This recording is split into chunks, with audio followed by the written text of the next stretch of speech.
Hello everyone and welcome back to another video from Apps Academy. In this video, I'm going to show you how to remove pimples from your photos on Snapseed. So let's get started right away. First of all, open up the Snapseed application on your device and you can tap on the open button or the plus icon to open up any image from your device. Once you open up your image, if you wish to remove pimples from your face, then just tap on the tools option and then tap on healing. Then just double tap to zoom in within your image.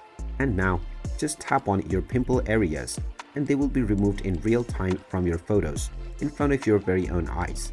Just highlight with the red spot and the circle to remove the pimples. And once you achieve your desired effect, you can just tap on the tick mark at the bottom right corner and your changes will be applied to your image right away. Make sure to cover all of the area from which you want your pimples to be removed. And then you can tap on the export button to export your images. And there you have it. That is how you can remove pimples from your face using the Snapseed application. If you find this video helpful, make sure you hit that like button and subscribe to our channel if you haven't done so already. Also ring that notification bell to never miss another update from us. Thank you for watching and I will see you again in the next video.